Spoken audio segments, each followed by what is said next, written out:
Hi, welcome to DTV.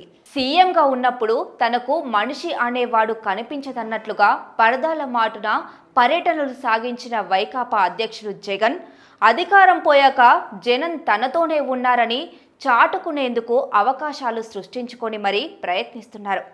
పరామర్శల పేరిట పర్యటనలు చేస్తూ భారీగా జనాన్ని తరలించి బల ప్రదర్శనకు దిగుతున్నారు. జగన్ తీరు పిల్లికి చెలగాటం, ఎలుకకు ప్రాణ సంకటంలాగా మారింది.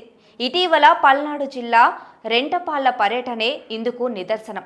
తాడేపల్లి నుంచి రెంటపాళ్ల వరకు జగన్ సాగించిన రోడ్ షోలో వైకాపా కార్యకర్త సింగయ్య నిండు ప్రాణం పోయింది. ఆ షో సత్తెనపల్లి చేరగానే అక్కడ జయవర్ధన్ రెడ్డి అనే మరో కార్యకర్త మృత్యువాత పడ్డారు. ప్రదర్శన కారణంగా ట్రాఫిక్ చిక్కుకున్న అంబులెన్స్లో ఓ రోగి చనిపోయారు. 100 మందికి మించి రావద్దని పోలీసులు వారించినా లెక్క చేయకుండా జగన్ చేసిన పరామర్శ యాత్ర ఫలమిది.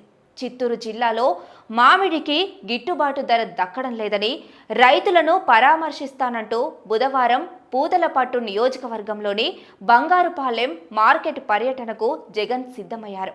మామూలుగా అయితే ఆ మార్కెట్కు వెళ్లి రైతులతో మాట్లాడి సమస్యలేమైనా ఉంటే పరిష్కరించాలని ప్రభుత్వాన్ని కోరవచ్చు.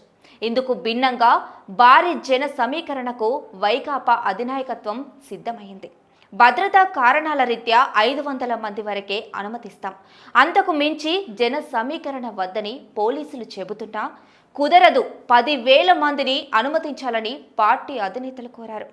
మరోవైపు ఉమ్మడి చిత్తూరులో పాటు కడప జిల్లాలోని పార్టీ నాయకులకు జన సమీకరణ లక్ష్యాలు విధించారు.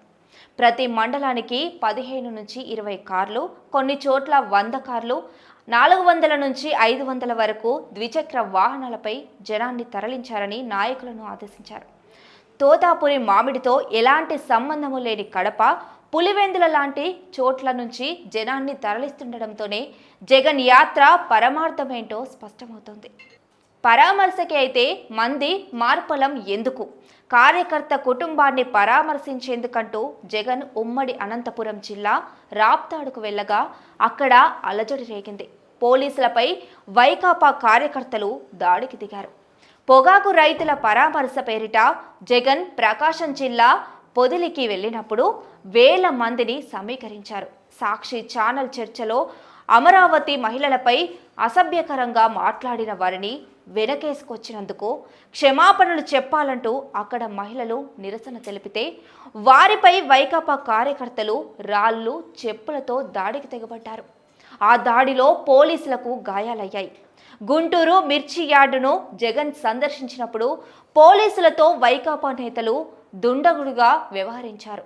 శ్రీ సత్యసాయి జిల్లాలో వీర జగన్ మురళీనాయక్ కుటుంబాన్ని పరామర్శించేందుకు వెళ్ళినప్పుడు భారీగా జన సమీకరణ చేశారు.